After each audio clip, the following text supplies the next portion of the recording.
Hey guys, it's Sarah. Welcome back to my channel. So today's video is an ear tutorial showing you guys how I made the ears I am wearing right now, which are daisy inspired from Mickey's Twice Upon a Christmas. I was doing so well! So these are inspired by Daisy in Mickey's Twice Upon a Christmas. I don't know if you guys have seen that movie because, I don't know, I feel like you'd see it and be like, that's for kids. But also, I mean, if you're here, you're probably a Disney person, So I love Mickey's Once Upon a Christmas and I love Mickey's Twice Upon a Christmas. I have to watch them every single year with my girls, and honestly, those two get put on repeat so much in this house because for a long time those were Callie's favorite and now those are Dalen's favorite. So we watch them quite a bit. So I am going to be showing you guys how I made this set of Daisy inspired Twice Upon a Christmas ears. They are from the scene where her and Minnie are kind of like competing and it gets a little intense in like an ice skating contest, and I just love her outfit in that. It's so like sugar plum fairy. They're her little ice skating outfit. So on this side I have like kind of like the corset top that you see in it. I did make her a little crown out of holographic vinyl, and it's so odd because it's so pink in person, but on video it looks like purpley blue. So I don't know. And then on this side I did like a little tutu out of some ruffle trim. I think these came out super cute, and I just think they're different and fun for the Christmas season, and they'd be so much fun to wear in the parks. If you're interested in how I made these ears, then just keep watching. So starting out with these holographic vinyl sheets, I got these off of Amazon, and you get a bunch of them in a pack. It's kind of hard to tell what color they are though, because depending on which way you're moving it, it looks totally different. They do have these protective sheets on the front so that they don't get scratched and stuff. And this one is pink in person, but it looks very bluish purple on camera. But that's kind of why I chose it, because I thought that it would look more like her little cellophane type crown in the movie. So instead of just trying to wing it and cut this, I am going to create a paper template. So I just folded a piece of paper in half, and then I'm just loosely sketching out half of the crown so that when I unfold it, it will be symmetrical. And then I will cut out this paper template and use this to trace onto the holographic sheet.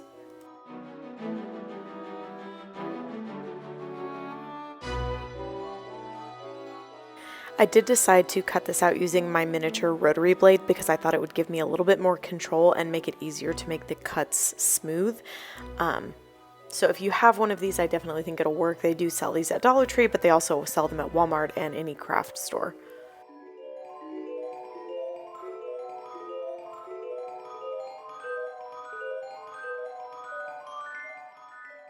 The last step on this crown is just adding on a little jewel. I did prefer to do like the diamond shape than the oval because that's more similar to what she has in the movie. And then just using a dot of hot glue, I'm just going to press that down onto the highest peak of the crown. And we're just going to set this off to the side and then continue making the ears.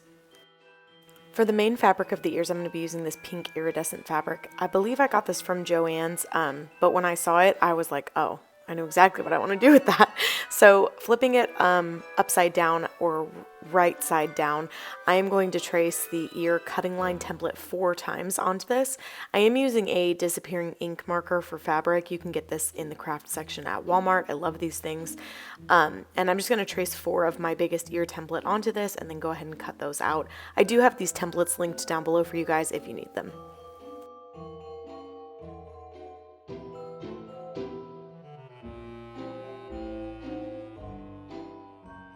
After cutting out all 4 of those, I like to do a layer of felt between the cardboard and the fabric. It gives it a nice like sturdy feeling, and then also I prefer flat ears to fluffy ears. So instead of using like polyfill to stuff my ears, this is what I do. So using the exact same template we just used, the biggest one, I'm going to trace 4 of these onto a sheet of felt and then go ahead and cut those out as well.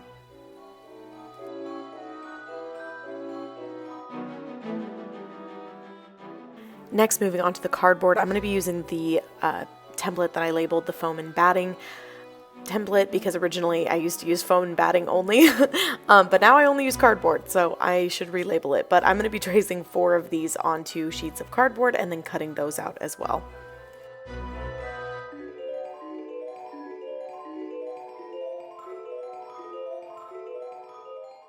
At this point, you should have 12 total pieces. So starting with one felt and one cardboard, I'm going to be attaching these by doing a line of hot glue at the top and then folding over the felt and tapping it into the glue. This little silicone finger cover that I'm wearing is from Dollar Tree in case you're looking. It comes in a 3-pack for $1.25. What a deal. And then I'm just working my way around the ear, and I always do the bottom portion last. And sometimes I don't even close it up right away. I actually wait until I do the next layer. So I will be moving on to the fabric layer of the ear and doing the exact same method, doing a thin line of hot glue and then folding over my fabric and tapping it down into my hot glue. If this is your first time working on a set of ears, I highly suggest working in really small sections at a time. It'll help you prevent getting any type of weird like wrinkles or puckering in your fabric, and you won't feel so rushed and panicked to like get it done before the glue dries. Again, I like to do the top portion first, then do the sides, and then finish off with the bottom. When I get to the bottom portion, I usually cut the fabric down the center. I find that this helps it glue down a lot smoother and not create any weird like bubbles or puckers in the fabric on the bottom. I do start with the felt layer, and then I will trim off any excess fabric that I might have on the bottom and then fold that over and tap that into the hot glue as well.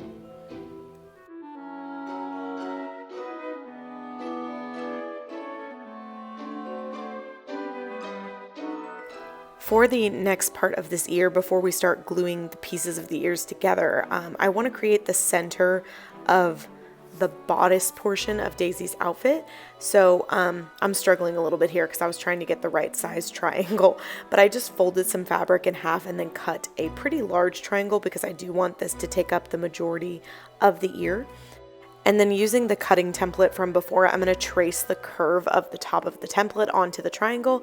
This will help me match it up to the actual ear itself a lot better.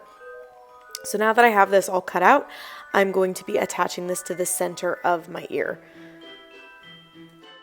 After cutting 2 separate triangles, I decided to go with the smaller one. This one is 3 inches tall and it's about 2.5 inches wide at like the widest point of the triangle.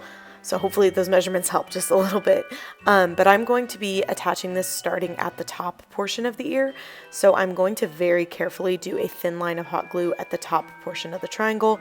And then I'm going to tap that down onto the ear, doing my best to center this and try to keep it around like on the rim of the ear, if that makes sense. Okay, this next portion, I'm sorry that I don't have me doing the first side of the string, but I do have the second half, which is exactly the same. So you're essentially going to create a false like crisscrossing lacing on her quote unquote corset. So I am just going to take a really pretty pink ribbon. I believe this is actually from Walmart, if I remember correctly. But I am going to tack it down at the top portion of the triangle just with a dot of hot glue. And then doing my best to keep it symmetrical. The first one's actually a little easier because you're kind of deciding where the placement is, and then the second one you just want to mirror it. So I'm just going to do a dot of hot glue there at the top and tack down the edge of my ribbon. I am going to allow that to dry before moving on because I don't want it to rip off while I'm trying to work. And then I do the second contact point, which creates the first X. So you can see there's like an X at the top there. And then we're going to crisscross again, do a dot of hot glue and just tack down the ribbon gently. And then you're going to fold the ribbon and to create the next X. So after you tack it down, you'll have to fold it back going the opposite way and then continue all the way down until you have done, I believe I have 4 X's on mine.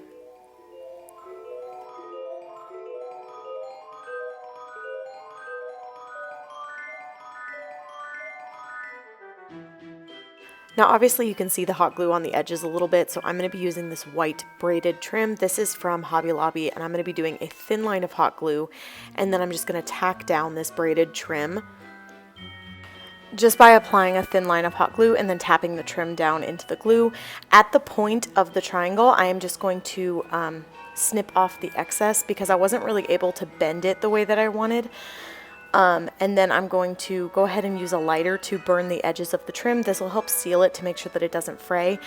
And then the biggest reason that I cut off the trim was because I wanted the braiding to go in the same direction, but I feel like I still messed it up. Like I feel like I still didn't go the right direction even after doing that. So just pay attention to what you're doing.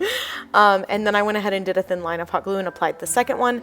And you can see I've got some excess there at the top. So I am going to do dots of hot glue and then just fold over the excess trim onto the inside of the ear. But I will snip off any like ridiculously long strands first.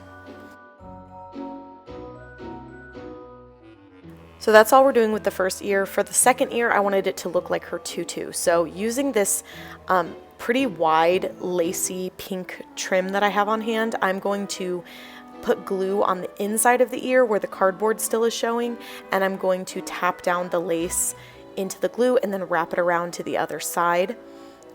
Cut off the excess and then glue down that end on the inside as well. The reason I like gluing it down on the inside is because I think it gives it a much more finished and like quality look, as opposed to just wrapping the trim around the ear. I think that that looks, I don't know, not as nice as this method, so that's why.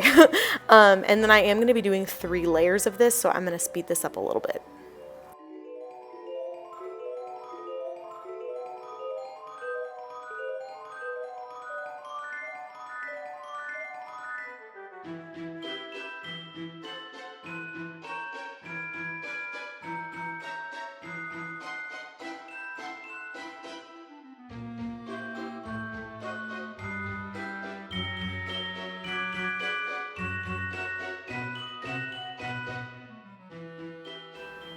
And this is what the front, or the one ear and the second ear design will look like.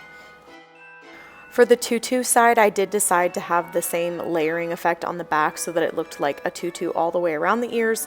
So I'm just going to repeat the same steps that I did before, but the one thing that I'm doing ahead of time now is matching it up. So I wanted to make sure that the tutu sat in the same place so that when I match the ears up in a moment, it'll go together well.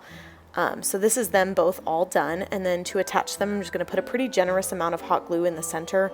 I did realize I had way too much excess lace, like these were not going to close well, so just going in with some scissors, I'm just trimming off as much excess as I can, and then applying a pretty liberal amount of hot glue, but trying to focus it on where the cardboard is.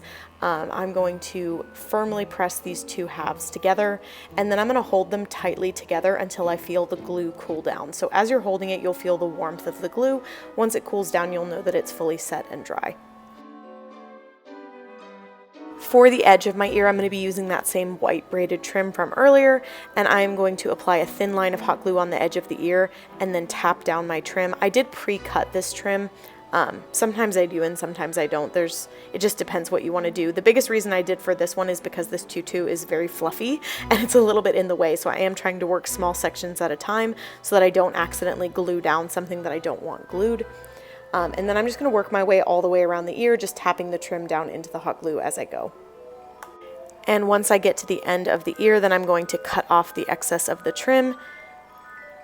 And then if your trim is fraying at all, keep in mind you can use that lighter method and just take a little bit of you can just take the lighter and kind of burn the edges of your trim so that it doesn't fray. For the other ear, I just repeated the same steps, so I glued both of the halves together, and now I'm continuing to add on the trim. This one's a little bit easier because I won't be doing a back design on this particular ear.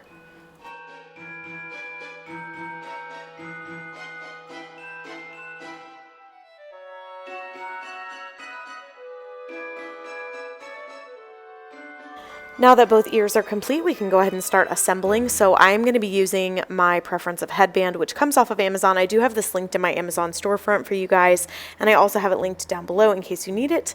But I like to use this ear spacing template that I made. I also have this linked down below. By the way, all of my templates are free for you guys.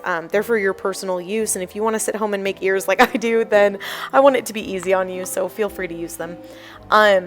Now, this just helps me get the right spacing, and then what was bothering me was trying to think about what side I wanted each ear on, even though it doesn't really matter. So applying a pretty good amount of hot glue, I'm going to firmly press this down onto the headband. If you're nervous about the spacing, I would suggest getting a marker and just kind of marking on the headband where the ear needs to start so that you get the placement exactly right.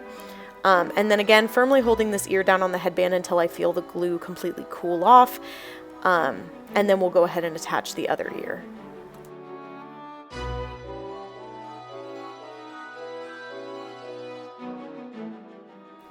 Once both of the ears have been attached, then we're going to go ahead and attach the crown. So this was a little tricky for me to figure out because I did want it to pop out a little bit. So I kind of bent the headband because keeping in mind the headband is going to go on your head and it'll change the shape of whatever you do. Before I decided to attach the crown, I actually looked at the bottom and I really did prefer to add a trim on the bottom, not only for looks, but because these ears were a little bit more wobbly than some other pairs that I've made in the past. So I am going to be adding this for stability as well as looks.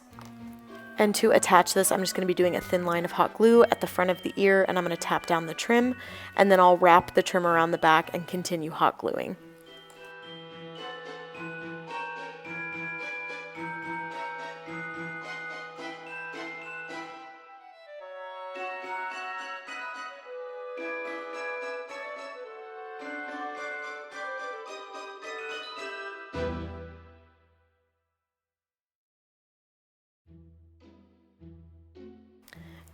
After that's all done, then I am going to go ahead and attach the crown, and that will be the final step. So to attach the crown, I am going to be gluing it to the actual ears itself, which is one of the reasons I wanted to stabilize the ears just a little bit more, because even though it doesn't seem like much weight, every little ounce kind of counts.